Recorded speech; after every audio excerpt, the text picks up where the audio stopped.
Казна затвор од година и половина доби Горан Груевски, прво обвинетиот во случајот Тврдина 2 за уништување на службена документација поврзана со незаконското прислушување. За останатите обвинети Кривичниот суд во Скопје изрече условни казни.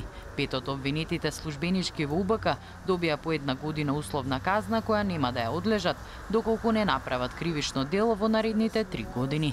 Само една од обвинетите, исто така службеничка во УБК, доби условна казна од 9 месеци која нема да се изврши доколку не направи кривично дело во наредните 2 години. Таа доби пониска казна бидејќи придонела во утврдување на вистината за случајот.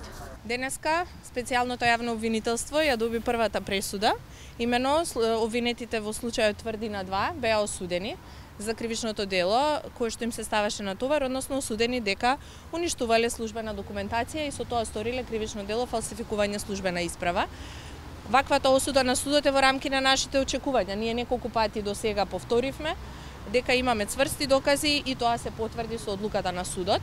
Во оваа насока изразуваме задоволство што барем за овој случај правдата излезе на виделина и очекуваме ваквиот тренд да продолжи и за другите случаи за кои што специјалното јавно обвинителство има поднесено обвинение. Добро, ние очекувавме да бидам искрено ослободителна пресуда, бидејќи ние сме на становиште дека не постои како објект на заштита службена исправа која што може да биде предмет на ова кривично дело.